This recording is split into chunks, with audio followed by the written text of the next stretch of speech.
Salut à tous les amis parieurs, j'espère que vous avez tous la pêche. On se retrouve pour une nouvelle vidéo d'analyse et de pronostic pour l'UFC 302 Makhachev versus Poirier. Avant ça, on va récap en rapide l'UFC Fight Night 241 Barboza versus Murphy et le Bellator Paris. N'hésitez pas à vous abonner les amis si ce n'est pas déjà fait, à lâcher un petit pouce, ça aide pour le référencement, ça donne de la force. Vous pouvez me retrouver sur les réseaux sociaux, les liens ils sont dans la description de la chaîne, Facebook, Instagram, TikTok et Twitter. Et un grand merci les amis à tous ceux qui prennent le temps de le faire. Et aussi un petit peu de publicité, une chaîne YouTube MMA francophone, là vous pouvez voir tout ce qui concerne l'UFC, les pesées, les face-à-face, tous les événements traduits en français. N'hésitez surtout pas à aller vous abonner à sa chaîne pour lui donner de la force les amis. Un grand merci.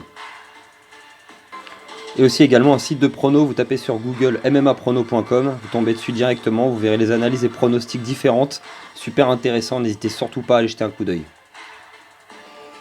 Alors pour le récap du Bellator Paris, où j'avais fait une vidéo dessus d'analyse et de pronostic, on avait 5 combats sur la carte principale. Le premier, on retrouvait Archie Colgan contre Thibaut Gouti. Je vous avais conseillé de choisir Colgan. Je pensais que le français Gouti ça allait être compliqué et il a perdu donc par décision. Donc j'ai eu bon pour le premier prono, parce que le français malheureusement a perdu. Il a été dominé sur l'ensemble du combat. En deuxième combat, on retrouvait le français Yves Landu contre Jonas Billarino. Je vous avais conseillé de choisir le français Yves Landu. Il a remporté le combat par split decision. Ça a été un combat assez compliqué, mais il nous a aussi offert un spectaculaire relevé façon ninja. C'était vraiment une belle victoire pour le français. Il a enchaîné plusieurs victoires d'affilée au Bellator. En tout cas, je suis vraiment impatient de le voir combattre à nouveau. Je sais pas vous, mais je trouve que Yves Landu, il fait le show et c'est vraiment sympa à regarder. En tout cas, c'est assez spectaculaire ces combats. Ensuite, on retrouvait en troisième combat, catégorie middleweight, on retrouvait Grégory Baben face à Costello Van Stenis. Je vous avais conseillé de choisir Grégory Baben qui avait pu perdre depuis 10 ans. Même s'il était âgé de 40 ans, je pensais que ça valait le coup de prendre le risque. Malheureusement, il s'est incliné par soumission au deuxième round. Donc j'ai un raté pour celui-ci. Malheureusement, Van Stenis était trop solide pour notre français. Ensuite, on enchaîne sur le co-main event. On retrouvait donc Cédric Doumbé contre Jalel Willis. Je vous avais bien entendu de conseiller de choisir Cédric Doumbé. Je voyais pratiquement aucune chance pour l'Américain. Il a remporté le combat, alors pas par KO, mais par KO technique au premier round en moins de 4 minutes, en 3 minutes 33 précisément. Donc réussite, on en était à 3 sur 4 pour l'instant. Et ensuite, on retrouvait en dernier combat pour la ceinture bantamweight de l'organisation, Patchy Mix contre Magomed Magomedov. La revanche, je vous avais conseillé de choisir Mix. Je pensais qu'il aurait plus de chances de remporter à nouveau vu qu'il avait déjà battu le russe. Et il a gagné par split decision, c'était très serré en synchrone, mais une victoire supplémentaire. En tout cas, moi j'étais bien content de voir les juges mettre la décision en sa faveur. Donc on a un 4 sur 5 pour les pronostics du Bellator Paris, ce qui est pas mal, c'est très correct. Dommage pour le combiné complet avec Grégory Baben, mais moi j'ai rentré des beaux combinés et ça faisait plaisir. Donc on enchaîne sur le récap de l'UFC Fight Night 241, c'est parti. Et ensuite, on retrouvait samedi dernier l'UFC Fight Night, donc 241, Barboza versus Murphy. On retrouvait 5 combats à la carte principale. En premier, on retrouvait le combat féminin Pinheiro versus Hill. Je vous avais conseillé de choisir l'américaine, Angela Hill. Elle a remporté le combat par soumission au deuxième round. Ce qui nous donne un prono de bon. On enchaîne sur le deuxième combat. On retrouvait Adrian Yanez contre Vinicius Salvador. Je vous avais conseillé de choisir Adrian Yanez. Il a remporté le combat par KO technique au premier round.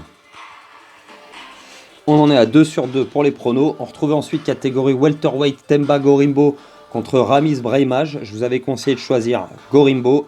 Il a remporté le combat par décision unanime. Après vraiment un superbe combat, c'était vraiment très technique. Et même s'il a la décision, c'était vraiment très agréable à regarder les deux combattre. On retrouvait ensuite en co-main event, c'était Chaos Williams contre Carlston Harris. Je vous avais conseillé de choisir Chaos Williams. Il a remporté par KO au premier round. Ce qui nous fait passer à 4 sur 4 pour les pronostics. Il ne reste plus que le main event. On retrouvait Edson Barboza contre Leron Murphy. Je vous avais conseillé de choisir l'anglais. C'était un combat quand même très serré. Je pensais sur le papier parce que le Brésilien il a encore vraiment de très beaux restes. Et il s'est quand même fait rouler dessus sur la plupart des échanges, surtout en boxe. Il a pris un nombre de coups à la tête pas possible, Edson Barboza. Mais il a tenu jusqu'au bout, jusqu'à la décision, jusqu'à la fin du 5e round. Il est resté dangereux même avec ses kicks. Il a quand même envoyé quelques kicks qui ont fait plaisir à la foule, mais bon, Murphy, je trouve qu'il n'a pas été mis en danger réel à aucun moment du combat, vraiment. Ce qui nous donne un 5 sur 5. Ça a été un combiné des 5 qui est rentré cette semaine, ça fait vraiment plaisir. Je l'ai partagé sur les réseaux, n'hésitez pas à les regarder sur Instagram si vous voulez voir le combiné des 5 combats qui est donné une cote à presque 9, une cote à 8 et quelques, 8,80. Et j'ai rentré des beaux combinés de 3 aussi avec des cotes à 3 ou 4, des belles cotes à 4, 3 et quelques. Vraiment, allez jeter un coup d'œil les amis, vous allez voir, c'était vraiment une super réussite ce week-end. En tout cas, une belle réussite qui fait plaisir, qui vient relever le niveau du raté de la dernière fois. Voilà les amis, on en a terminé pour les récaps, on enchaîne sur l'analyse et pronostic de l'UFC 302. Donc l'UFC 302 se passera samedi prochain, on retrouvera 5 combats sur la carte principale.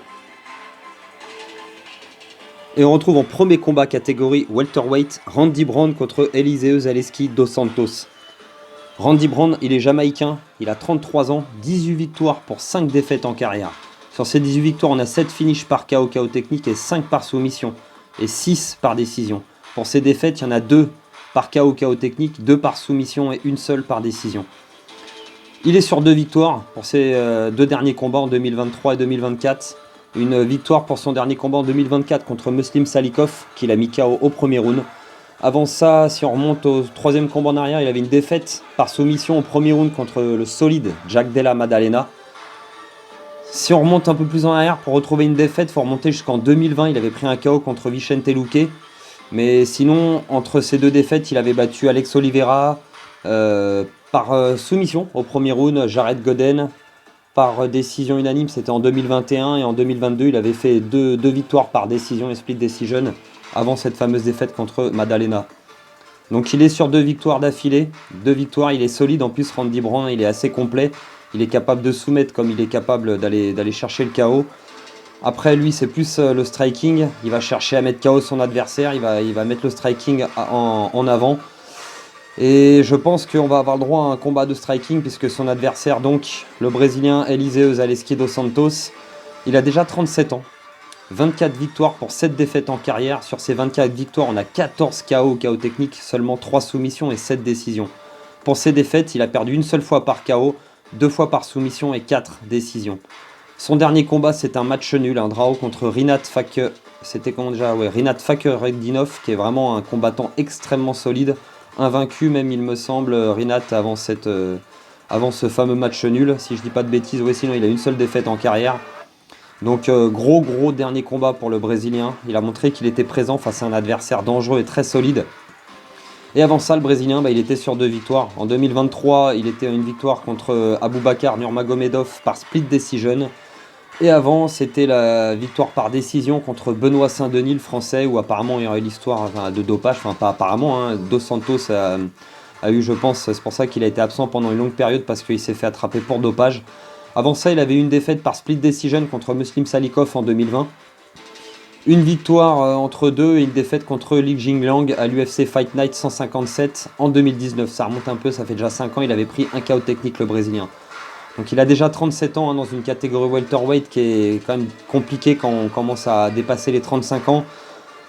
Surtout face à un adversaire comme Randy Brown où je pense que du coup il va y avoir beaucoup de striking sur le premier round. Les deux vont chercher à finir l'autre. Et je pense un finish. Après c'est vrai que le Brésilien est très solide. Pour ce qui est des cotes, on retrouve le Jamaïcain Randy Brown favori avec une cote à 1,54. Et le Brésilien, une grosse cote quand même à 2,33. Il y a quand même un bel écart, donc il part vraiment pas favori dans ce combat le Brésilien. Et pourtant, on sait à quel point son striking est solide. Donc il faudra quand même que Randy Brown fasse attention. Dos Santos, il a énormément d'expérience. Et ouais, ça va être engagé.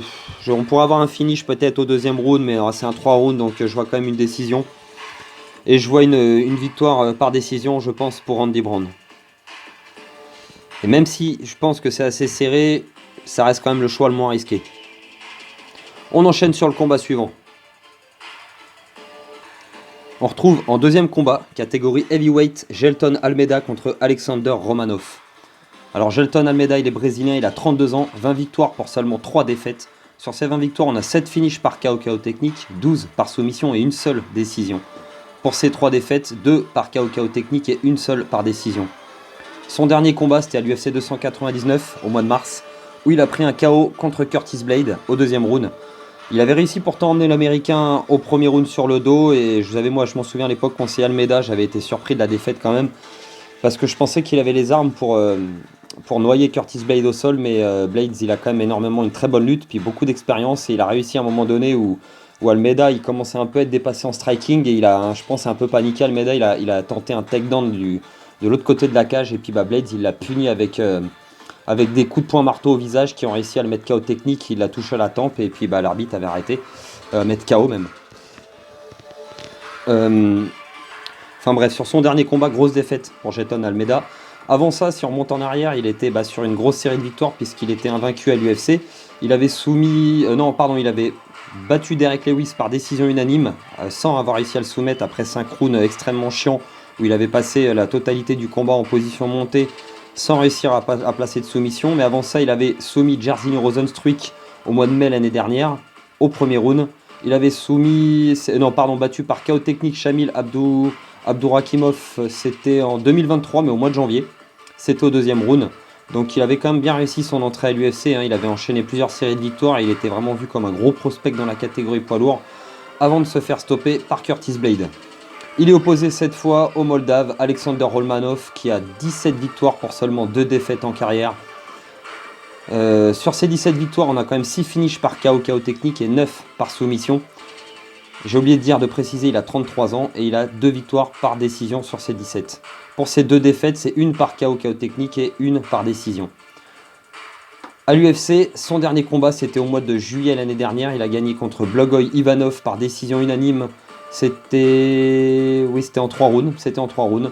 Avant ça, il était sur ces 2 défaites. Les 2 défaites qu'il a subies donc à l'UFC par KO technique contre Alexander Volkov au mois de mars l'année dernière. Et avant ça, il avait perdu par décision majoritaire contre Marcin Tybura. Si on remonte un peu plus en arrière, de 2021 ou 2022, il avait combattu des no-name en dehors du top 15. Il y avait Chase Sherman qui l'avait battu par soumission, Jared Vadera qui l'avait battu par KO technique. Et avant ça, c'était en dehors de l'UFC, il combattait au Eagle FC. Donc, quand même solide, hein, Alexander Romanov. Il va falloir que Jailton Almeida soit prudent. Après, bon, ces 2 défaites contre Tybura, ça avait été très très serré quand même, il s'était fait dominer un peu, et contre Volkov, on connaît son striking extrêmement dangereux. Et il a des bras tentaculaires, Volkov, il est très grand pour la catégorie heavyweight. Donc Romanov, il a eu 2 défaites contre des gros noms, mais il a réussi à battre par décision unanime Blagoy Ivanov à son dernier combat. Pour ce qui est des cotes, on va regarder. On retrouve donc avec les cotes le favori Jailton Almeida, une cote à 1,34 et une grosse cote à 2,97 pour Romanov. Alors attention, même s'il est favori comme ça, c'est vrai que je me dis on a vu quand même de grosses limites dans le striking dans son dernier combat, et Romanov il sait ce qu'il va devoir faire pour aller chercher la victoire. Il va falloir à tout prix éviter le sol. Jailton Almeida, on sait qu'il est exceptionnel en jiu-jitsu, et Romanov, voilà, si jamais il se retrouve au sol sur le dos, je suis pas certain qu'il ait les armes comme Curtis Blade pour résister et pour pouvoir s'en sortir. Donc ça me paraît quand même difficile de trouver la victoire pour Romanov. Faudra vraiment qu'il garde le combat debout et qu'il réussisse à utiliser son striking pour essayer de terminer le Brésilien, mais ça me paraît vraiment trop compliqué pour lui. Donc je pense que le choix le moins risqué reste quand même de choisir Jailton Almeida. Alors sa cote est trop basse pour un pari simple, mais ce sera très bien dans un combiné de 2 ou dans le combiné total des 5 combats de la carte principale. Alors il y a quand même des victoires pour Romanov, il faudra que le Brésilien fasse attention par rapport à son dernier combat et ce qui s'est passé, qu'il n'aille pas se jeter à chercher un takedown depuis l'autre côté de la cage. J'espère que il a bossé tout ça et qu'il fasse attention au striking de Romanov, parce que ça va vraiment être, je pense, c'est là où Romanov la clé pour la victoire, c'est d'aller chercher le KO ou le KO technique face au Brésilien. Donc on reste sur la cote à 1,34. On enchaîne sur le combat suivant, c'est parti. On retrouve ensuite catégorie middleweight, Kevin Holland contre Michal Olek. Kevin Holland, il a 31 ans, il est américain, 25 victoires pour 11 défaites en carrière. Sur ces 25 victoires, on trouve 14 finishes par KO technique, 7 par soumission et 4 par décision. Pour ces 11 défaites, une seule par KO technique, 3 par soumission et 7 par décision. Ces 2 derniers combats, ces 2 défaites, mais contre des solides combattants. Il a perdu son dernier combat à l'UFC 299 au mois de mars contre Michael Page en catégorie donc middleweight. Avant ça, il avait perdu au mois de septembre l'année dernière contre Jack Della Maddalena par split decision en catégorie welterweight. Si on remonte ces deux combats d'avant, c'était en 2023 également. Il avait battu Michael Chiesa par soumission à l'UFC 291 et Santiago Ponzinibbio par KO au troisième round à l'UFC 287. Si on remonte un peu plus en arrière, c'était donc les deux combats qu'il a fait en 2022. Il a fait plus que deux combats, d'ailleurs il a fait 4 combats en 2022.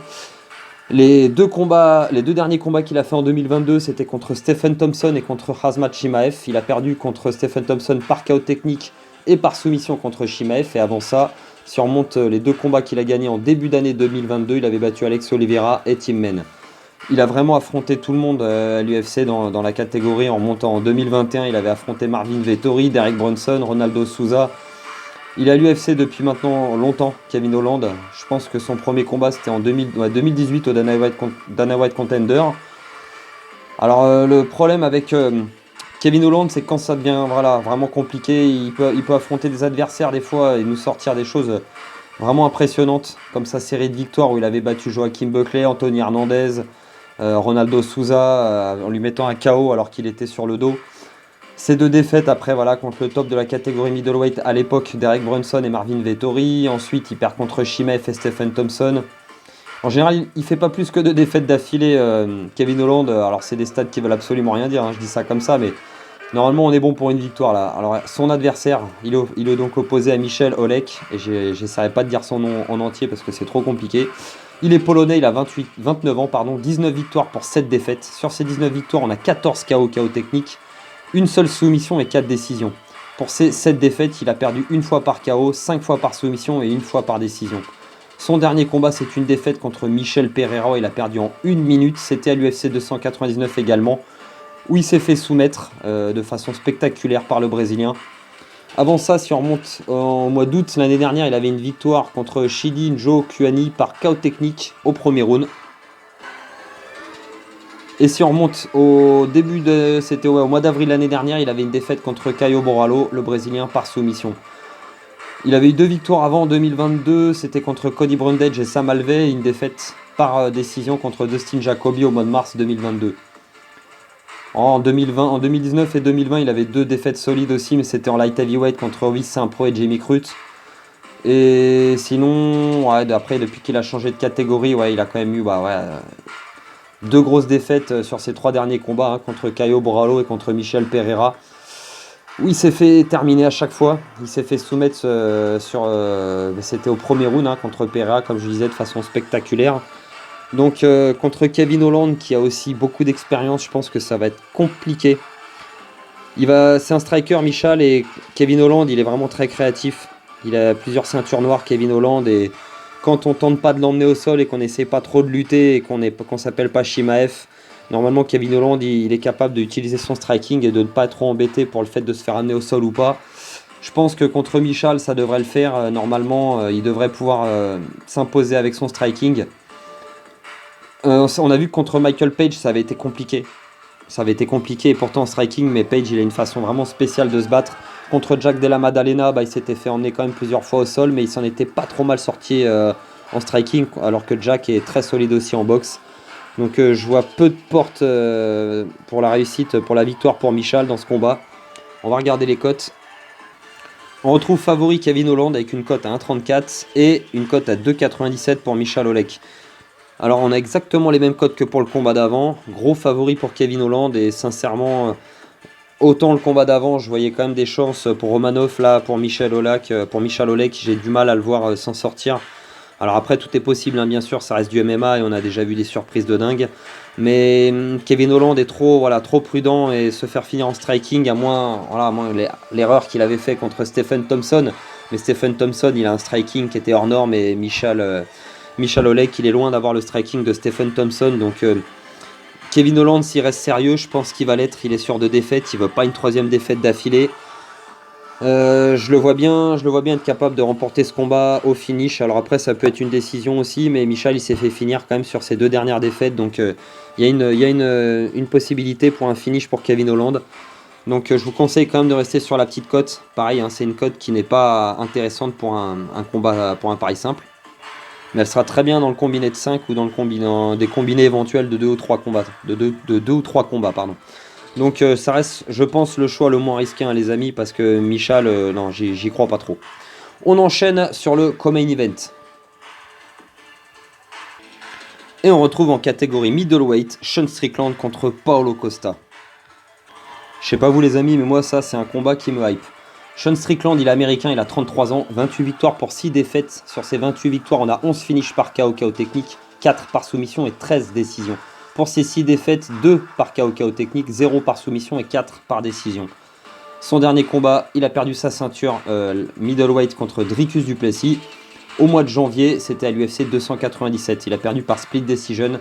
C'était un combat très serré. Beaucoup voyaient Strickland vainqueur, mais j'ai regardé le combat et je trouve quand même que Dricus méritait sa victoire. Même si c'était un split, Strickland, il a fini quand même salement amoché.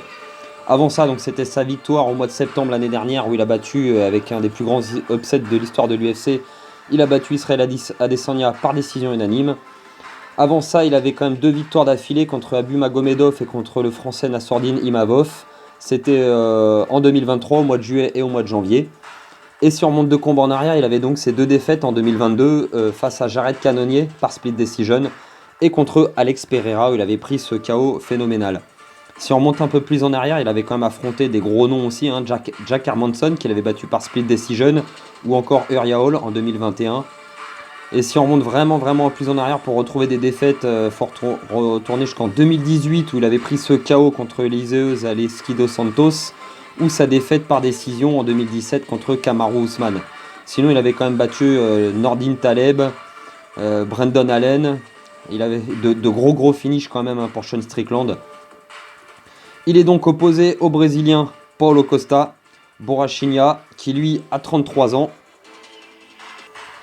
Qui a 14 victoires pour 3 défaites seulement. Sur ces 14 victoires, on a 11 par KO technique, une seule soumission et 2 décisions.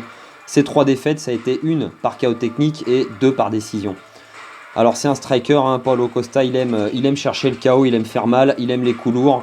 Son dernier combat, c'est sa défaite par décision unanime à l'UFC 298 au mois de février contre Robert Whittaker.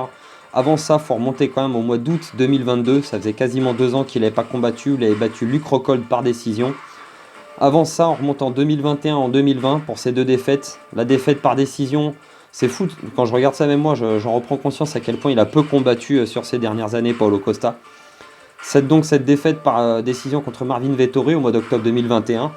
Et la défaite contre Israel Adesanya pour la ceinture, c'était au mois de septembre 2020, il avait perdu par KO technique. Avant ça, il était invaincu, hein, ça remonte à 2019, ses victoires, rendez-vous compte, contre Yoel Romero, Uriah Hall et Johnny Hendricks en 2017. Donc vraiment, il a très peu combattu sur ces dernières années, le Brésilien. Énormément d'annulations de combats. On sait qu'il est champion de ça. J'espère que ce combat va pas être annulé. Là, on est à 1 semaine de l'échéance et que tout va bien se passer. Cette défaite contre Robert Whittaker, il s'est quand même fait dominer sur l'ensemble du combat. Il perd par décision unanime, mais il a montré de belles choses, j'avais trouvé, Paulo Costa. Il avait montré quand même de belles choses dans son striking. Il a montré qu'il était encore là, très dangereux. Après, on sait que Robert Whittaker est extrêmement complet, si ce n'est un des plus complets de la catégorie middleweight. Et Robert Whittaker, ancien champion, donc ça avait quand même été un combat compliqué pour Paulo Costa. Sean Strickland, ancien champion également, mais je pense que ça va quand même être un combat moins difficile pour le Brésilien que contre Whittaker. Whittaker est vraiment complet, il est capable d'aller emmener au sol, d'aller chercher, d'emmener le combat contre la cage, d'aller lutter, d'aller fatiguer son adversaire, ce qu'il avait fait contre le Brésilien. Et voilà, avec ses rentrées-sorties en striking, Whittaker, il n'avait pas pris beaucoup de risques et pourtant il avait été touché, hein, contre Costa. Sean Strickland, lui, on connaît, il cherche la boxe, il va pratiquement envoyer jamais de coups de pied. Ça va surtout être ses points, la boxe. Il va mettre une pression constante sur son adversaire, il va chercher à avancer, à mettre la pression comme il l'avait fait contre Adesanya. Alors ça n'avait pas marché, hein, contre le nouveau champion Dricus du Plessis, en tout cas pas dans les premiers rounds. Plus le combat avançait, c'est vrai que Strickland trouvait un petit peu plus... on va dire ses marques, mais au fil des rounds, mais il avait quand même pris cher, surtout même dans le dernier round, ça avait été compliqué. Contre Paulo Costa, je pense qu'il y a quand même une fenêtre de victoire pour le Brésilien. Je vois quand même une possibilité pour lui d'aller chercher la victoire. Alors c'est en 3 rounds, et je pense que ça peut avantager quand même Paulo Costa. Pourtant, on sait que le cardio exceptionnel de Sean Strickland, ça va être un avantage pour lui aussi. Mais Paulo Costa, c'est rare qu'on l'ait vu extrêmement fatigué dans des combats. Donc je pense que quand même il y a un moyen de tenter quelque chose sur le Brésilien. On va regarder les cotes. Et on retrouve en gros favori Sean Strickland. Cote à 1,38 et une cote à 2,82 pour Paulo Costa. Les pronostiqueurs ne croient vraiment pas en la victoire du Brésilien et pourtant moi je pense qu'il a quand même ses chances. Paulo Costa, ça reste quand même un gros striker avec de la puissance dans les points. Sean Strickland, il va pas pouvoir, je pense, avancer facilement non plus, à moins vraiment de montrer son niveau supérieur en boxe à Paulo Costa, ce qui est possible aussi. Paulo Costa pourrait se retrouver dépassé en boxe, mais Costa il a quand même les kicks aussi, il a des gros middle, très très puissants middle. Et je pense que le premier round, il va jouer ses chances. Paulo Costa, il le sait aussi, hein, que voilà, il a 3 défaites sur ses 4 derniers combats et une seule victoire contre un Luke Rockhold fatigué. Donc il a besoin d'une victoire spectaculaire et surtout contre un gros nom. Une victoire contre Sean Strickland le relancerait complètement. Donc je pense qu'il y a moyen quand même de tenter sa cote, grosse cote à 2,82. Je pense qu'il y a moyen de prendre le risque. Donc c'est la grosse cote que j'ai envie de tenter cette semaine. Je vous conseille de choisir Paulo Costa, les amis. C'est pas forcément, c'est pas du tout le choix le moins risqué évidemment. Sean Strickland, sa cote est très basse, mais j'ai vraiment envie de tenter le Brésilien. Je pense qu'il peut faire quelque chose. Comme je le disais juste avant, face à Robert Whittaker, il a montré de belles choses, même s'il a perdu. Et c'est en 3 rounds, donc il y a moyen de voir un chemin vers la victoire pour Paulo Costa. Et on enchaîne sur le dernier combat et main event. C'est parti. Et on retrouve en main event, combat catégorie lightweight pour la ceinture de champion du monde, Islam Makhachev contre Dustin Poirier. Islam Makhachev, il vient du Daghestan, il a 32 ans, 25 victoires pour une seule défaite en carrière. Sur ces 25 victoires, on a 5 victoires par KO technique, 11 par soumission et 9 par décision. Sa seule défaite, elle était par KO. Ces deux derniers combats, c'est ses victoires face à Alexander Volkanovski, la dernière au mois d'octobre l'année dernière, par KO au premier round. Et avant, c'était par décision unanime au mois de février. Si on remonte avant, en 2022, quand il est devenu champion face à Charles Oliveira, sa soumission au deuxième round. Avant ça, il avait battu Bobby Green par KO technique au premier round. C'était au mois de février 2022. En 2021, il avait battu Dan Hooker par soumission en 2 minutes. Thiago Moises par soumission au 4e round. Et Drew Dober par soumission au 3e round. Sinon, on remonte après en 2019, où il avait battu Arman Tsarukyan pour les débuts d'Arman Tsarukyan à l'UFC. Il avait battu Davi Ramos et Gleison Tibau aussi en 2018. Il faut remonter en 2016-2017, ses victoires contre Nick Lenz et Chris Wade. Et sa seule et unique défaite contre Adriano Martins, c'était au mois d'octobre 2015 pour son 2e combat à l'UFC. Il avait pris donc un KO au premier round en moins de 2 minutes, où il s'était fait contrer donc par un gaucher. Ça fait 10 ans, hein, cette défaite, c'était en 2015, donc presque 10 ans, ça fait 9 ans. Et donc il va être opposé à l'Américain Dustin Poirier qui a 35 ans, qui a 30 victoires pour 8 défaites en carrière. Sur ces 30 victoires, on a 15 finishes par KO technique, 8 par soumission et 7 par décision. Ces 8 défaites, il y en a 3 par KO technique, 3 par soumission et 2 seulement par décision. Son dernier combat, c'est sa victoire spectaculaire par KO contre Benoît Saint-Denis à l'UFC 299 au mois de mars 2024. Avant ça, il avait perdu par KO contre Justin Gaethje au mois de juillet l'année dernière à l'UFC 291 où il avait pris un KO sur high kick. C'était pour la ceinture BMF. Avant ça, UFC 280 au mois de novembre 2022, il avait soumis Michael Chandler. Après s'être fait dominer sur les 2 premiers rounds, il avait réussi à trouver la victoire par soumission au 3e round. Sur un takedown slam un peu violent de Chandler, il avait réussi à lui prendre le dos. Avant ça, on remonte au mois de décembre 2021, sa défaite par soumission contre Charles Oliveira pour la ceinture à l'UFC 269 où il s'était fait soumettre au 3e round. Et si on remonte en 2021, il y avait ses 2 victoires contre Conor McGregor et son énorme victoire en 5 rounds contre Dan Hooker. Si on remonte en 2019, un peu plus en arrière, il avait donc perdu pour la ceinture par soumission contre Khabib Nurmagomedov. Il a affronté tout le monde, Dustin Poirier, hein. Il y a de grandes chances que ce soit son dernier combat. Alors s'il gagne, je pense pas, et qu'il s'en aille comme ça en laissant la ceinture vacante, c'est une possibilité, mais il y a de grandes chances que ce soit son dernier combat. Donc les possibilités pour Dustin Poirier de remporter ce combat face au champion Islam Makhachev, qui est sûrement à l'heure aujourd'hui le meilleur combattant de l'UFC, je pense, avec un striking qui s'améliore de combat en combat, une lutte phénoménale. Tout le monde le voit meilleur que Khabib Nurmagomedov parce qu'il a un striking plus complet. On l'a vu dans son dernier combat contre Volkanovski. où il a réussi à trouver le finish par KO contre le solide Volka avec un high kick. Avant ça, le combat d'avant contre Volka, c'est vrai que ça avait été compliqué. On avait vu Islam un peu en difficulté, même très en difficulté dans le 5e round. Sinon, bah voilà, Islam a une lutte exceptionnelle contre Dustin, ça va être compliqué. Je pense que c'est le point faible de Dustin, tout le monde le sait. Hein. Dustin, on l'a vu dans le 2e round contre Charles Oliveira quand il s'est fait emmener au sol. Il a carrément bloqué le combat, il faisait plus rien. Il avait carrément peur de tenter quoi que ce soit. Et il a attendu le gong alors après avoir pris énormément de coups. Contre Khabib Nurmagomedov, il avait tenté sa fameuse guillotine qui avait failli passer. Elle avait quand même forcé Khabib à se mettre dans une position très très compliquée pour pouvoir sortir de là. Et derrière, il était cramé, c'est lui qui s'était fait soumettre. Donc, est-ce qu'il va faire comme contre Benoît Saint-Denis et retenter cette guillotine? Je ne suis pas certain. Contre Islam Makhachev, ça passera pas. Islam, il est intelligent. C'est un combattant qui est très intelligent et je pense qu'il va pas longtemps striker avec Dustin. Il sait que s'il boxe contre Poirier, c'est lui laisser une chance vers la victoire. Donc, il va quand même tenter, je pense, un petit peu le striking au début, mais pas longtemps. Je le vois bien aller rapidement chercher le sol, aller sûrement emmener Dustin soit contre la cage et finir par trouver un balayage ou quoi que ce soit avec le judo, réussir à emmener Poirier au sol et je pense trouver la soumission. Ça pourrait être au premier comme au deuxième, peut-être même au troisième si jamais Dustin il arrive à s'en sortir comme contre Benoît Saint-Denis. Et il y a quand même des chances pour Dustin, hein. Il est gaucher et voilà, quand il avait pris un KO Islam, c'était une gauche. Donc il y a des possibilités de victoire pour Dustin Poirier, mais elles sont extrêmement minces, hein, la vérité. Vous allez voir les cotes, il y a un écart vraiment phénoménal. On retrouve bien évidemment Islam Makhachev favori avec une cote à 1,15, très basse, et une grosse cote à 4,75 pour Dustin Poirier. Ça rappelle un peu les cotes qu'on avait eues avec Israel Adesanya face à Sean Strickland. On avait à peu près le même genre de cote, une cote à presque 5 pour Strickland et une cote à 1,17 de mémoire, je crois c'était pour Israel Adesanya. Donc vous voyez, en général, si jamais Dustin Poirier remporte ce combat, ça va être un des plus grands upsets de l'histoire de l'UFC. Il peut placer le KO, c'est possible, hein. Dustin, c'est un des meilleurs boxeurs. On a vu ce qu'il a fait à Benoît Saint-Denis.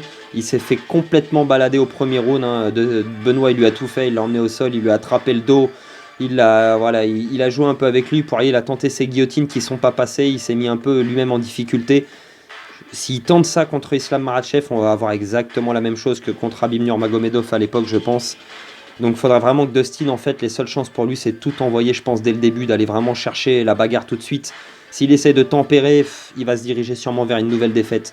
C'est sa dernière chance, il n'en aura plus jamais, c'est certain. À 35 ans, le run est impossible vers une nouvelle... ici, imaginons qu'il perde là, refaire un run vers la ceinture, non, c'est impossible. Avec tous les nouveaux combattants qui arrivent derrière, il ne pourra pas battre des Benoît Saint-Denis constamment pour avoir sa chance à nouveau. Surtout que là, il a sa chance par un concours de circonstances, vu que la ceinture BMF a changé de main et que Justin Gaethje a pris un énorme KO, et qu'au final... Max Holloway se dirigerait plus vers un combat face à Topuria. Donc voilà, Dustin Poirier, sa seule chance, je pense, c'est d'aller vraiment chercher la bagarre rapidement, de forcer Islam à sortir de son game plan et d'aller, voilà, peut-être sur un coup, à un moment donné, aller le toucher. Mais vraiment, c'est très très très peu probable que ça arrive, les amis. La vérité, c'est que Islam, il va sûrement emmener Dustin au sol dès le premier, comme j'ai dit, ou le deuxième round et trouver la soumission. Donc je vous conseille bien sûr de choisir Islam Makhachev. C'est bien entendu le choix le plus logique et le moins risqué. Après, tout est possible en MMA, hein, et ce serait complètement fou si Dustin réussissait à arracher la ceinture et à mettre KO Islam Makhachev, mais non, j'y crois pas. Donc une cote à 1,15, c'est beaucoup trop bas pour tenter quoi que ce soit. En tout cas, dans un pari simple, ce sera bien pour le combiné de 5. Et à la limite, si vous tentez un combiné de 3, de rajouter Islam avec 2 autres combattants pour faire grimper la cote totale, mais voilà. En pari simple, ça n'a absolument aucun sens de tenter quoi que ce soit sur lui.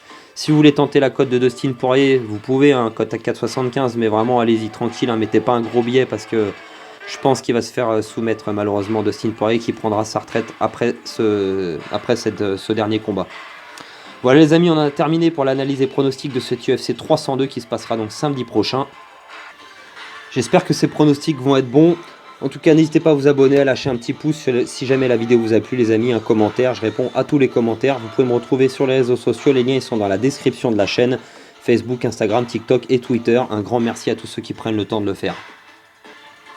On a terminé donc les amis. On se retrouvera la semaine prochaine pour la vidéo d'analyse et de pronostic de l'UFC ONE ESPN numéro 57, Cannonier versus Imavov. Et je vous ferai aussi la vidéo de récap du mois de mai. Voilà, il ne me reste plus qu'à vous dire, comme toujours, de faire très attention avec les paris sportifs, les amis. C'est dangereux et risqué. Jouez toujours de façon ludique et réfléchie. De l'argent que vous pouvez vous permettre de perdre. C'est interdit aux moins de 18 ans. Si jamais vous êtes en détresse d'argent, n'hésitez surtout pas à appeler le numéro qui est affiché à l'écran pour vous faire aider. Sur ce, je vous souhaite une excellente soirée et je vous dis à très bientôt. Ciao à tous.